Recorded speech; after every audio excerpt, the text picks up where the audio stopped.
1970s and 1980s, Cootes looked really different. Can you tell us a little bit about that?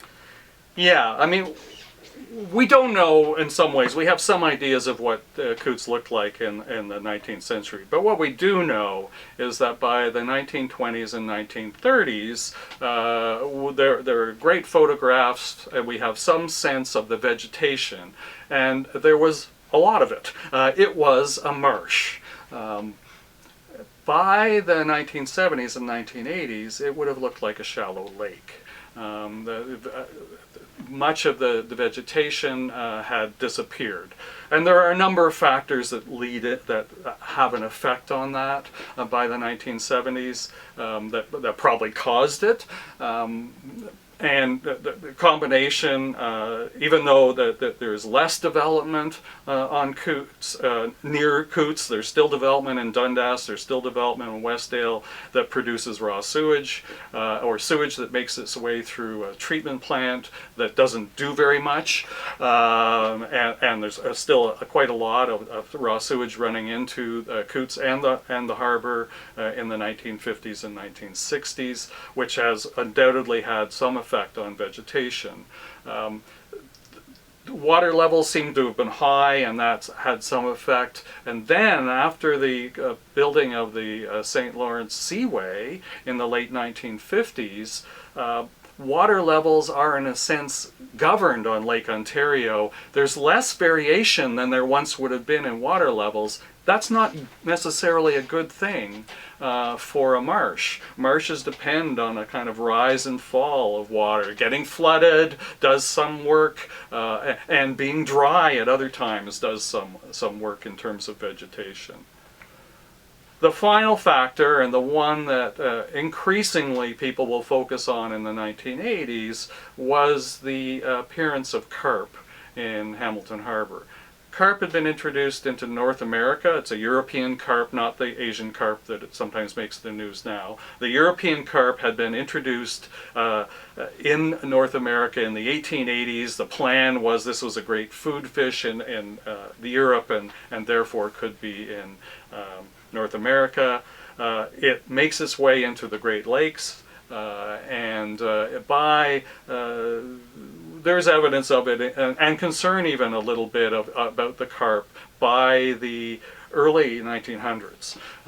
But it's clear over time that the carp does very well, pushes out other species, and also does very well in polluted waters. That doesn't have as much effect on the carp. The carp, though, are thick, very thick in Cootes Paradise by the 1950s. They will spawn in Cootes Paradise.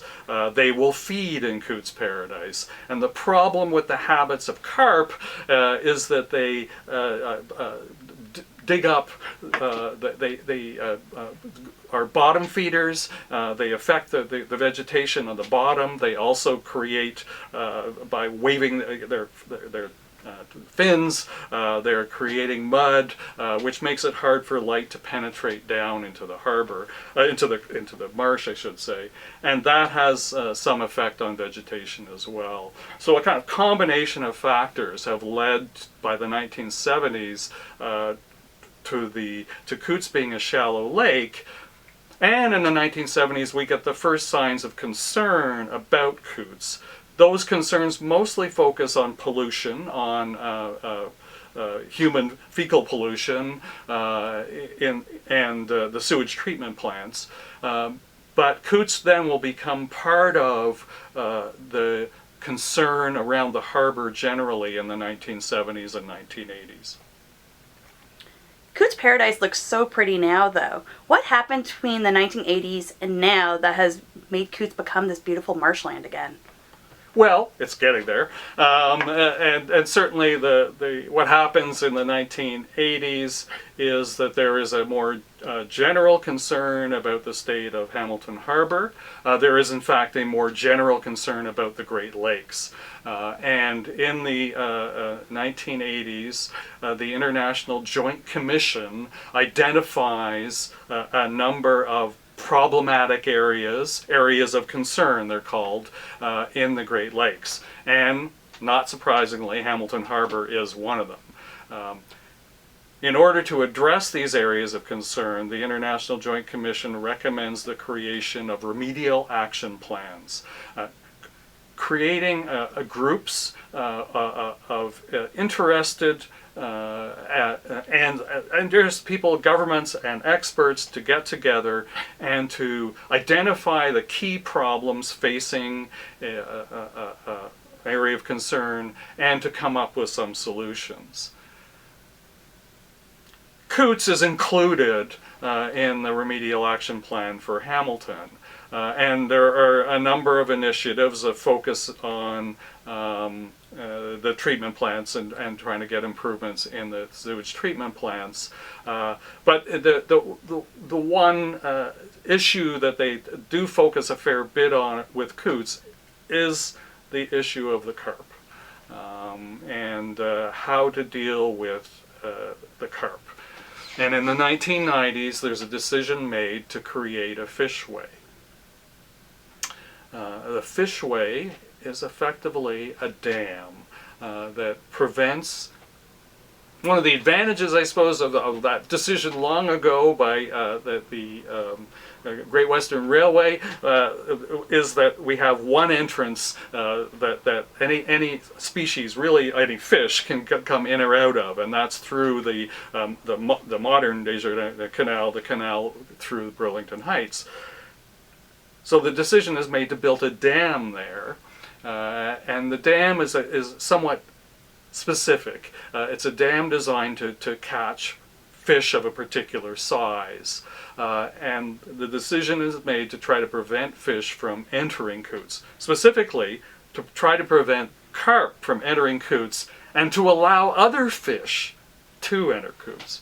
This requires, in fact, the active intervention of human beings in order to make this happen. You have to gather all the fish trying to get in or out of Cootes Paradise into a basket. And once a day, sometimes twice a day during particular seasons, the human beings will sort through the fish that are in those baskets, literally preventing carp from entering, or if they've entered from Cootes, getting them out into the harbor. And over time, that has reduced significantly the carp population. I can certainly remember in the 1980s and early 1990s even canoeing in Cootes Paradise, and one would be competing with carp. It was hard to avoid them. And so it has reduced the number of carp significantly in Cootes.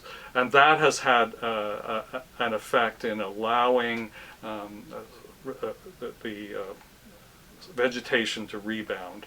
It has also allowed for selective planting of native vegetation, starting often in the kind of inlets off Cootes Paradise, but that's slowly making its way into Cootes. Now, Cootes has still got a long way to go, and there are still concerns over it.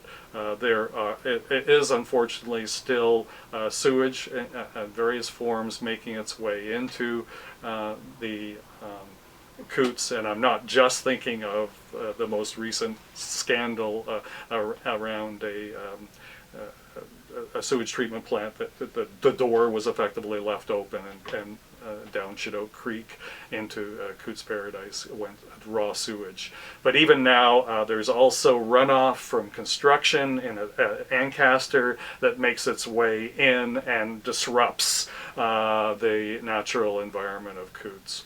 But it's come a long way, and in part we have to give some credit to considerable credit to the initiative around this extraordinary building of this Fishway, what's called the Fishway, this dam that governs the movement of fish in and out of Cootes Paradise. It's really amazing the history of Cootes Paradise and how far we have come with it. As a historian, looking at the past, is there any final thoughts you want to give for present and future of Cootes? Well, I mean, I think the first thing I need to say is what an extraordinary space Cootes Paradise is. We have a modern industrial city, a steel town that has developed, and yet on its western edge we have we have one of the what is now actually, I suppose it's been covered up now, but what was once Canada's second worst toxic hotspots in Hamilton Harbour, now a cleaned up toxic hotspot in Hamilton Harbour. One can go take a few steps from that kind of setting to find oneself in one of the most biodiverse hotspots in Canada. So it's, I mean, just to appreciate what we have, and in some ways the extraordinary legacy, the decision in the 1920s to set it aside as a nature reserve, the maneuvering of Thomas McQuestion that made possible the creation of this park space, this green space,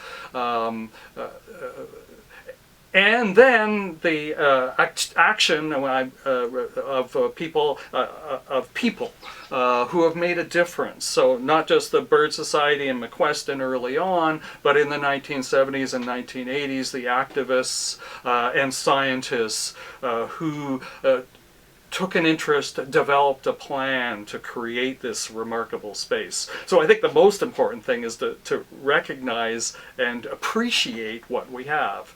And we now also have, of course, the plans to create a Cootes to Escarpment Park, an effort to take advantage of this distinctive area, to use it as the building block to create larger corridors which will be only enhance the diversity of wildlife and plant life in Cootes and in the rest of the region.